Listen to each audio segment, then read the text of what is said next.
Her true story from New York. He said, "You're lucky we even let you stay." So I quietly left, then sold the land their house stood on. No one heard me pack, but they all heard the bulldozers. The silverware clinked against porcelain like brittle bones. No one spoke. The roast chicken was perfectly seasoned, the mashed potatoes creamy and hot. Not that anyone seemed to notice. Angela's diamond earrings swung as she leaned across the table, setting her wineglass down with a sharp clink. "You know," she began, her voice sugar-coated with contempt. "If Mom's still living here when the Hendersons visit next weekend, it'll be embarrassing. They're from Westchester, Jason. They host dinners with wine pairings and guest lists." She turned her eyes to me, those cold, sharp eyes. I had once sewn the hem of her wedding dress by hand. I had welcomed her into my home like a daughter. Now I was a liability. "If Mother's still here, it'll make us look small," she said slowly. As though I couldn't understand. Jason didn't even look up from his phone. His fork moved absently over his plate. Angela continued. "I mean, let's call it what it is. She doesn't pay rent. She doesn't help with utilities. The garden she keeps is half dead. And she takes up space that could be our sunroom. Honestly," she looked straight at me now. "If you're a freeloader, maybe it's time to consider assisted living. Let the state take care of you. That's what it's there for." I didn't move. My hands were folded neatly in my lap. "And frankly," she added, voice louder now, "you should be grateful we even let you stay here. Most people wouldn't. We've been more than generous." Jason finally glanced up, just briefly. "Yeah, Mom. Angela's right. I mean, most people your age are in homes. It's not like you're contributing." His voice didn't even carry anger, just indifference. That was worse. My son, my only son. I looked at the space around me, the table I had stained myself. The cabinet with the crack from when Jason was 3 and knocked it over with his toy truck. The curtain I had embroidered while waiting for a phone call that never came. Every inch of this house and the land beneath it held pieces of me. And yet at that moment, I wasn't even a person to them. I was a burden, a dead weight, an inconvenience wrapped in graying hair and worn sweaters. Angela stood up to clear her plate, heels clacking against the floor. "I'll call a contractor tomorrow," she said over her shoulder. "Well, start the guest house on Monday. We'll need the garden cleared." That was my garden. The last space in this place that still belonged to me in spirit, if not in their eyes. Jason shrugged. "Guess you'll need to move your stuff, Mom. They'll need access to the backyard." I stood slowly. My joints protested, but I didn't let it show. I looked at Jason, truly looked. He had his father's eyes, but none of his fire. I had raised that boy with hands that bled through winters, with feet that stood at hospital beds, and arms that carried his future on my back. I gave him everything. I gave him this land. But that night, he gave me silence. That silence screamed louder than any insult. I walked back to my cottage behind their house. It was a small place, 2 rooms, a kitchenette, a garden outside. I had planted rosemary, tomatoes, basil, and a line of marigolds by the back fence. It wasn't much, but it was mine. I sat at my little table, pulled open the drawer, and removed a brown envelope. Inside were the original deeds to the land, my name written clearly on every page. I had given Jason the right to build on it, to live on it, but I had never signed over ownership. They never asked, they assumed. I placed the deed on the table alongside a folded map of the property. The boundary lines were clear. My cottage, the garden, the main house, all on my land. They thought I was weak because I stayed quiet. They thought silence meant surrender. I looked out the window at the backyard. The lights from Jason's house cast long shadows over the grass. I could hear music now. Angela probably setting up speakers for next weekend's important guests. I imagined my little house gone, replaced by a sleek guest cottage with white stone and a private bar. I imagined them showing guests around, bragging about the pool, the view, the open layout. All of it built on bones they forgot they stood on. My bones. That night, I didn't sleep. I lit a single candle, watched it burn down to the wick, and thought of my husband. He had died before he could see Jason grow into the man he was now. Maybe that was a mercy. In the morning, before dawn broke, I opened my closet and pulled out my old suitcase. The zipper stuck as always. I packed only what I needed. Clothes, a small jewelry box, a framed photo of Jason as a boy, and the deed. I didn't cry. I didn't leave a note. There was nothing left to say. I stepped outside. The air was cool, still heavy with night. The garden glistened with dew. I knelt, touched the soil one last time, and whispered, "Thank you." Then I turned, locked the cottage door behind me, and walked away. Not because I had nowhere else to go, but because I finally remembered this land was mine, and they had forgotten. But I hadn't. Not anymore. It wasn't always like this. When my husband passed away, the silence in our apartment became unbearable. Every corner reminded me of him. His slippers by the door, the chipped mug he always used for morning coffee, the chair he refused to replace even when the springs gave out. I spent 6 months walking from room to room, not speaking to anyone, just listening for footsteps that would never return. One day, I opened the windows, let the sunlight flood in, and realized I needed to leave. Before the grief swallowed me whole, I sold the apartment. It wasn't worth much, a modest one-bedroom in Queens, but it gave me enough to purchase a small piece of land upstate. The air was cleaner, the noise softer. I thought it would be my place of rest, the chapter where I'd learned to breathe again. Jason was struggling at the time. He had just lost his job at the print shop and was bouncing between couch surfing and applying to warehouse gigs. When I told him I was moving, he looked at me with pleading eyes. I'd known since he was a boy. "Mom, could I come with you just until I get back on my feet?" Of course, I said yes. What kind of mother would I be if I didn't? I used my savings to clear the land and drew up plans for a small house for myself. 2 rooms, enough for one person. The rest of the property I told Jason he could build on if he found work and wanted to settle. He hugged me so tight that day, I thought my ribs would crack. "I'll never forget this," he whispered. He forgot. Back then, Angela wasn't in the picture yet. It was just Jason and I. We planted the first rosemary bush together. I taught him how to fertilize the soil, how to turn compost, how to trim tomatoes without bruising them. He seemed happy. He worked construction jobs for a while, saved up, and eventually built a modest 2-bedroom on the land. I was proud. I thought maybe this land would hold our family together. Then Angela arrived. She was pretty, charming, and always polite in front of Jason. But the moment he wasn't around, her voice changed. Colder, sharper. "Could you not hang laundry out front? It makes the place look poor. I cleaned the kitchen this morning. Please don't bake again today. It leaves a smell. Your little garden is fine, I guess, but the HOA is very particular about appearances. Joey, we didn't even have one."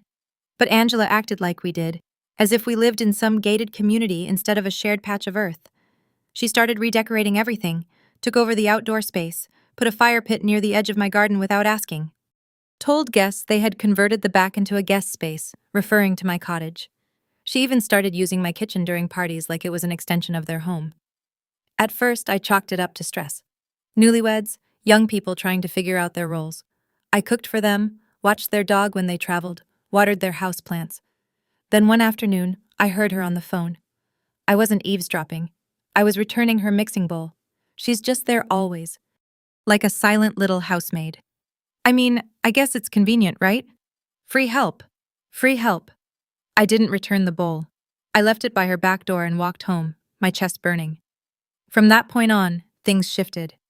I noticed how rarely Jason visited my cottage, how he stopped joining me in the garden, how he stopped calling me Mom and started calling me Ma.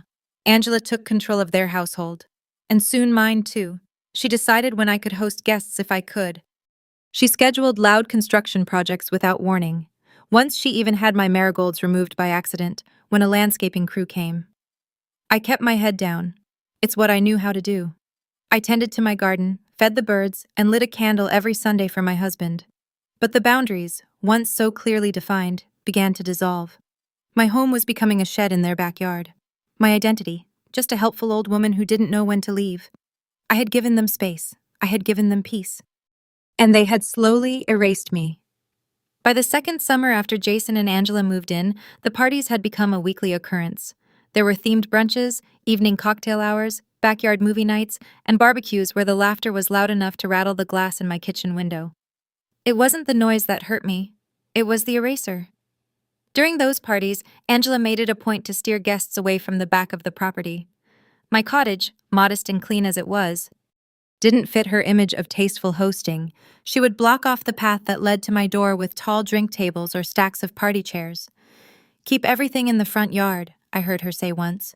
"There's no reason anyone needs to see back there." Back there.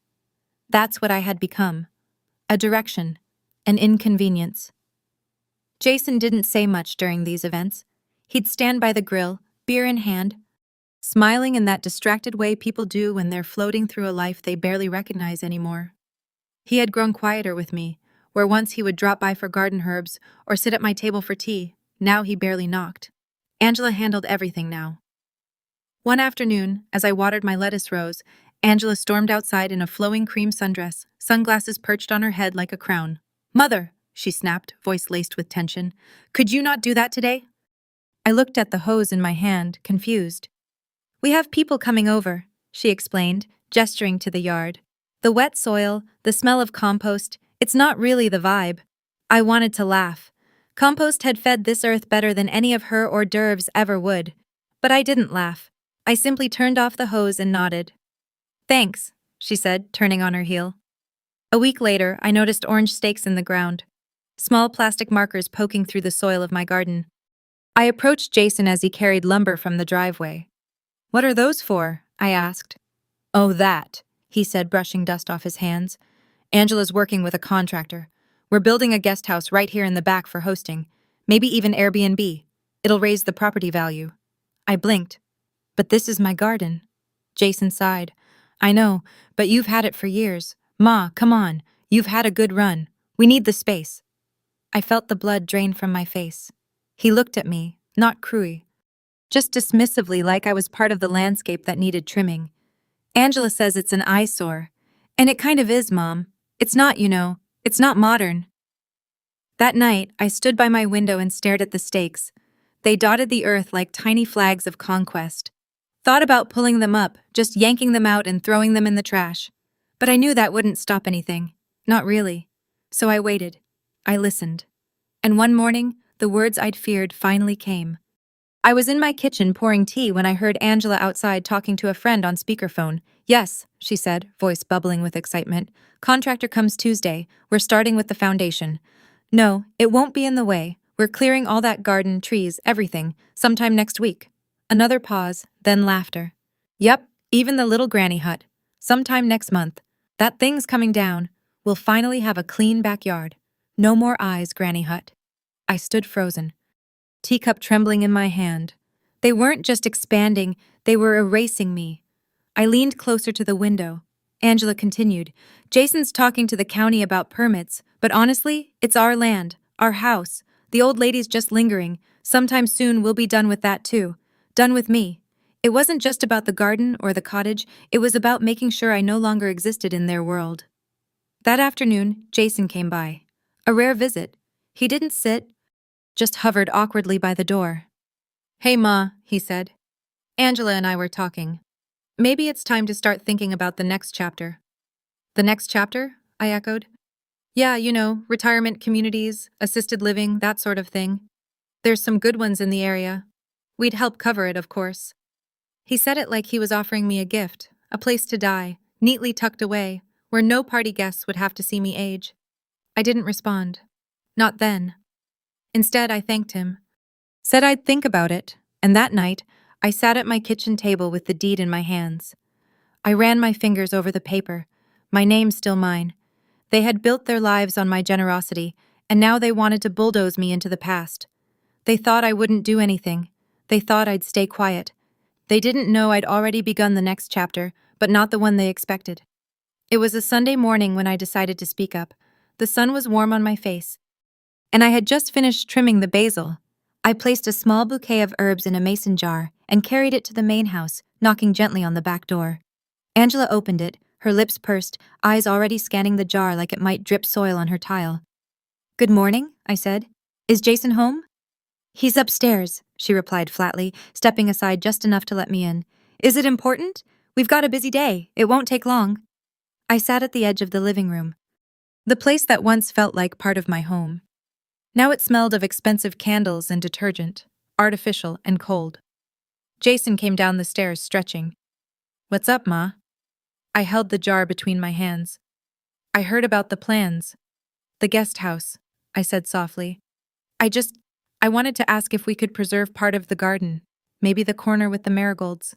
That was your father's favorite spot." Jason looked at Angela, then back at me.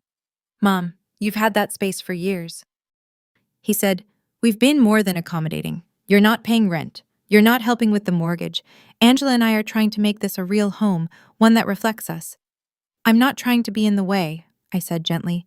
Just that little corner, it means something, Angela scoffed. This again? Jason raised a hand, cutting her off. Look, it's not about the garden, Ma. It's about fairness. You've been living here for free, using the utilities, taking up space, and you're not contributing. My heart stung at the word. Not contributing? Angela stepped forward. And let's be honest, she said, arms crossed. You're a freeloader. I'm sorry, but someone has to say it. It's not sustainable. We're not a charity. I blinked. That word freeloader, as if everything I'd poured into their lives, the land, the home, the years had vanished, Jason added. Angela's been doing research. There are some decent state-run homes in the area. They're clean and they've got like music nights and group meals. It might be better for you. My throat tightened, but I kept my voice even. You want me to leave? Jason sighed. We just think it's time for a change. You're getting older, Mom. You deserve to be cared for. Let the state take care of you. There it was. Let the state take care of you. The final nail spoken not with cruelty, but with the bland, thoughtless practicality of someone who has already made up his mind. Angela nodded. Pleased. I looked at them both. Angela in her crisp blouse, eyes sharp and triumphant. Jason, my son, avoiding my gaze now, pretending to be busy with his phone again. I stood slowly, placing the jar on the table. I understand, I said. Angela blinked. That's it? Jason looked up, surprised. Really? I nodded. You're right. You deserve the space. Without another word, I walked back through the door, down the paved path, past the flower beds I once planted with Jason as a boy. The marigolds were in full bloom. Their scent, earthy and warm, drifted in the breeze like a memory. I paused in front of my garden. I had never thought of myself as someone who could be erased. I thought roots mattered, that time mattered, but people forget. They forget what you gave, what you grew, what you were. They forget that quiet isn't weakness, that silence isn't surrender. That evening, I sat alone in my cottage, the deed to the land resting in my lap like a stone. It was time not to fight, but to move, and to remind them gently, firmly, just whose land they were standing on. It was 3:04 a.m. when I unzipped the old canvas suitcase from the top shelf of my closet. The air was still, heavy with summer humidity, the kind that made silence feel suffocating. My hands didn't tremble. My thoughts were clear. I folded my sweaters slowly, one by one. The maroon one with the frayed cuffs, the gray cardigan with missing buttons. My fingers lingered on a pale blue blouse, the one I wore when Jason graduated high school. He had wrapped his arms around me that day, his tassel brushing against my cheek, and whispered, "We did it, Mom." I placed it gently on top of the others. In the side pocket, I tucked away the photograph of Jason as a toddler, sitting in a bucket of soapy water in the backyard, covered in bubbles, grinning with his 2 front teeth missing. It had been tucked into my mirror frame for 20 years. Now it came with me. Next to it, I slid in a velvet pouch with the gold chain my husband gave me on our 15th anniversary. I hadn't worn it in years. The clasp was broken, but I couldn't leave it behind. Some things deserve to be carried, even if they no longer shine. When the bag was packed, I sat at the small wooden table where I used to shell peas and drink evening tea. I pulled out a notepad and a pen and wrote just one sentence. Jason, my dear son, I never wanted to be a burden.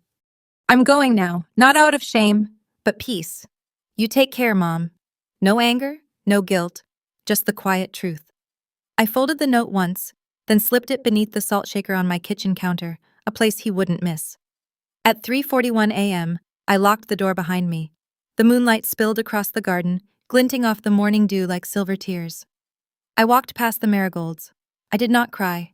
I did not look back. I walked out to the main road where a cab waited. I had called it earlier from the landline, using the name Mrs. Elkins, an old habit from my teaching days, when I'd use a fake name for privacy. As the cab pulled away, I turned once to see the silhouettes of the 2 homes behind me, mine, warm and small. Theirs, tall and well-lit, with outdoor string lights still glowing faintly from last weekend's party.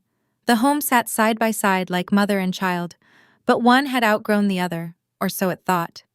I arrived at a modest hotel near the city by dawn, checked in under my maiden name, and sat at the small desk in the room with the deed spread out before me.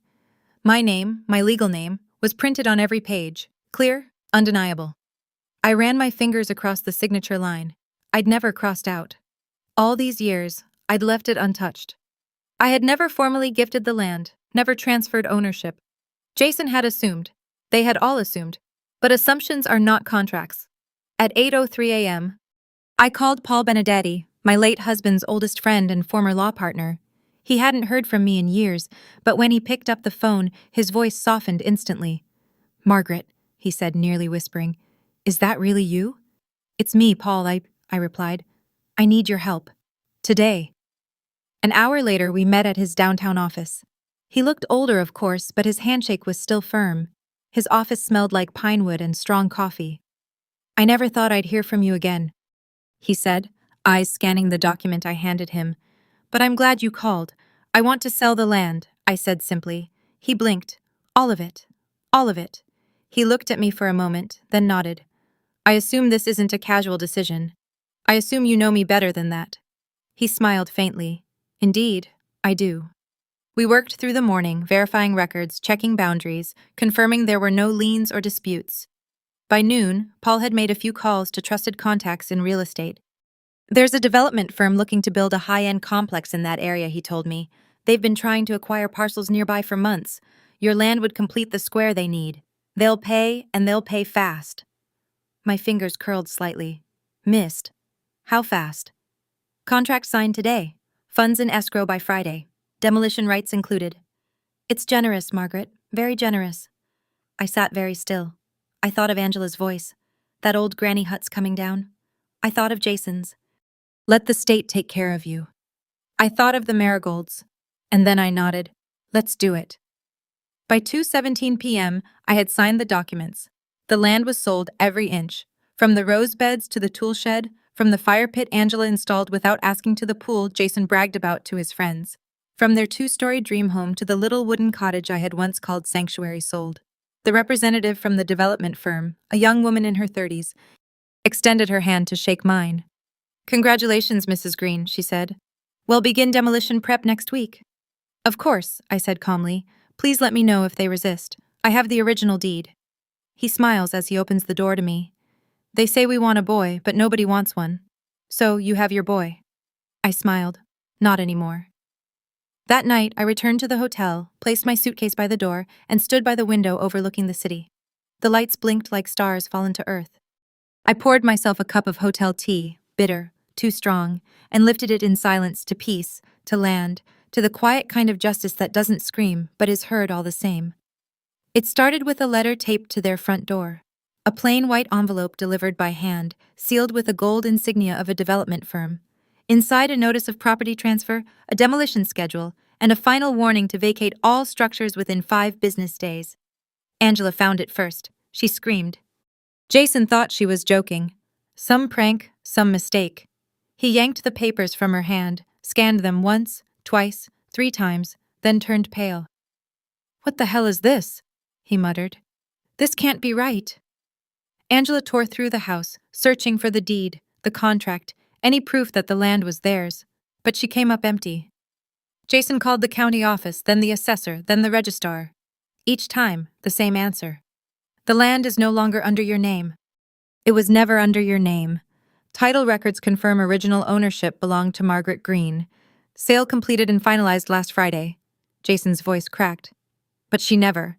"I mean, that's impossible. It's ours. We live here." "I'm sorry, sir," the clerk replied. "According to our records, you were tenants. Informal, but without a legal claim. You'll need to vacate." Angela collapsed into the kitchen chair, hands clutching her temples. "You said it was ours," she hissed. Jason stood frozen in the middle of the room, the notice dangling from his fingers. "She never signed it over," he whispered. "What?" "She never transferred the deed. She gave me permission to build, but she never gave me the land." Angela's face twisted. "You mean to tell me we spent $200,000 remodeling a house we don't even own?" Jason didn't answer. He didn't have to. Angela stood up so fast her chair toppled. "You're unbelievable. You said she gave it to you. You said it was understood. God, Jason. How do you not check these things?" I didn't think I had to, he shouted, finally snapping. She's my mother. Angela laughed bitter and sharp. Yeah. Well, your mother just sold the ground out from under us that night. They called me 9 times. 10:11. I watched the phone ring from the window of my new apartment, a 10th floor unit overlooking Central Park. The view was nothing like my garden, but it had a strange kind of peace, the kind that only comes after a storm. I let it ring. The next morning, the bulldozers came, bright yellow like school buses with jaws. The sound of engines filled the air along with the crunch of gravel and the hum of men in hard hats reading blueprints. Angela ran outside in her robe, mascara smeared across her cheeks. You can't do this, she shrieked at the crew leader. We live here. He checked his clipboard, unbothered. Ma'am, according to the paperwork, you have until noon to remove your belongings. Jason stumbled out behind her, shirtless, barefoot, holding his laptop like a child clutches a toy in a fire. The neighbors peeked through blinds. A few came out murmuring in disbelief. Angela stormed up to one of the workers. This is illegal! My husband owns this house. The man raised an eyebrow. He built a house on land he doesn't own. That's not illegal? That's unfortunate. Jason stood there, chest heaving, staring at the machines. One revved its engine and began tearing through the side fence. The one he put up with his own hands just 2 summers ago. He grabbed his phone again, dialed, and let it ring. By noon, the garden was gone.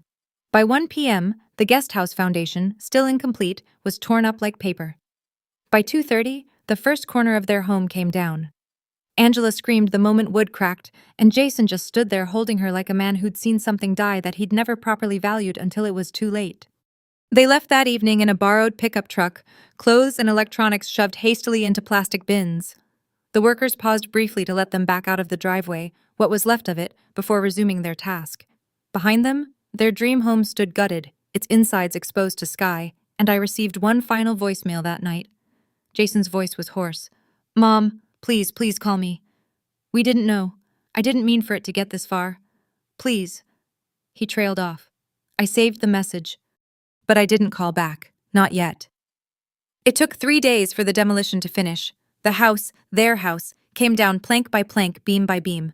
The pool was drained, shattered, and jackhammered into rubble. The guest house frame splintered like matchsticks. Even the stone walkway Angela had paid too much for was torn up and loaded into a dump truck. Nothing was spared. Each day I received photos from the construction company per my request. I didn't ask for them out of malice. I asked so I could bear witness. Not to the destruction, but to the truth finally surfacing. The neighbors didn't know where to look. Some gawked from across their yards. Some whispered behind closed doors. Everyone knew Jason and Angela. Everyone had seen the parties, the new furniture, the way they bragged about their renovation plans. And now they watched a bulldozer scoop up pieces of that life like garbage. Angela refused to leave the property on the first day. She stood on the sidewalk screaming at the construction crew. This is a mistake. You can't do this. I live here. But the men had their orders. The papers were legal, the signatures authentic, the schedule tight. On the second day, she stopped screaming and started crying. Jason came to find me. I was sitting in the courtyard of my apartment building, watering a small pot of herbs I had started. Rosemary, of course. The city didn't offer soil like my garden did. But life can grow in unlikely places. He looked thinner, tired, lost. Mom, he said, voice cracking. We didn't know. I didn't say anything. She never meant it like that, he insisted. Angela, she says things, but I didn't mean to. Mom, please just cancel the contract or postpone it. Give us time. He sounded like a child again. The same tone he used when he broke a window and tried to hide it when he lost his backpack before finals, when he failed to call me for Mother's Day and tried to make it up with flowers from a gas station. I looked at him, then I stood, walked inside, and returned a moment later with an envelope. Inside a copy of the purchase agreement, stamped, notarized, binding. Jason took it with shaking hands, read the first few lines. Is this your signature? Yes, I said. He blinked, tears brimming. You sold it all? Yes. He looked at me like I was a stranger. Angela came the next morning, not in heels, not in makeup. She wore an old hoodie and sweatpants, her hair pulled back into a messy bun. She looked like someone who had run out of control and didn't know where to aim her fury anymore. She didn't knock on my door. She knelt on the sidewalk outside my building, knees on concrete, head lowered. I saw her through the window, hunched and trembling. "I'm sorry," she whispered, barely loud enough to hear. "Please, just give us another chance." I stepped outside. Slowly, she didn't look up. "I'll do anything," she said. "I'll fix it. I'll make Jason apologize. Please don't let them destroy what's left. That house is our life." I stood there a long moment, the early morning air cool around us. Then I reached into my purse and handed her the same envelope. "Your husband already saw this," I said gently. "It's done." She looked up at me, and for the first time her eyes were not sharp or condescending, just hollow. "How could you? I gave you the land," I said. "The home, the garden. I gave you my silence, and you used it all up." She closed her eyes. "We didn't think you'd ever. You didn't think I could." Angela stood slowly. Her knees were red from the pavement. She took the envelope without another word, and just like that, she walked away. I didn't hate her. I didn't pity her. I simply remembered everything she thought I'd forget. The view from the 10th floor is nothing like my old garden, but it has its charm. From my window, I can see the city stretched out in all directions. Lights twinkling like stars that decided they preferred concrete to sky. Cars hum below like a gentle tide, and the air up here smells less of soil and more of possibility. My apartment is small but elegant. Hardwood floors, granite counters, a wide glass wall that frames the skyline like a painting. There's a tiny balcony where I've planted mint in a ceramic pot. Not quite the same as the rows of vegetables I used to tend, but it grows well under the sun. Strong, persistent, just like me. I sip my tea slowly, hot, earthy, steeped with lemon and a sprig of that balcony mint. It calms me. It reminds me that life, no matter how bruised or twisted, always finds a way to taste sweet again. The phone buzzes on the counter beside me. Jason again. His name lights up the screen like it's reaching for something that's already drifted too far. I don't move. I let it ring. He's been calling for days. The messages started polite, then urgent, then broken. "Mom, please, we're staying at a friend's. Just talk to me." Angela wants to apologize. She's not. She didn't mean what she said. We didn't know it was that serious. We didn't think you'd actually. I'm sorry. I believe that part that he's sorry, but sorrow doesn't rebuild gardens. It doesn't erase words like freeloader or nights spent thinking you're invisible in your own home. It doesn't return the kind of dignity you're forced to reclaim in silence. I lift the phone, glance at the screen, his name glows for a moment, then I press the side button. The screen goes dark. I don't hate him, but I no longer make space in my heart for people who can't tell the difference between kindness. I didn't destroy his home. He built it on borrowed ground and forgot to ask who was holding the deed. Now he remembers. Outside my window, the city pulses with life. People moving, loving, lying, regretting. The world turns regardless of whose house falls and whose heartens. I sip my tea again. It tastes stronger today. They say revenge is a dish best served cold. But this is not revenge. It's restoration. It's the quiet rebalancing of scales left tilted too long. I breathe in deeply. The scent of mint curling through the air. I didn't lose a son. I lost the illusion that he ever really saw me. And maybe that's the most honest grief of all. But it's also freeing because now I see myself. I see what I've built, what I've endured, and what I've reclaimed. Not with shouting, not with spite, but with quiet steps and signed papers and the strength to walk away. And if you're reading this, if you've ever felt invisible, underestimated, or quietly erased, let me say this. You're not weak for staying silent. You're wise for waiting. And when your time comes, you won't need to raise your voice. You'll just need to rise.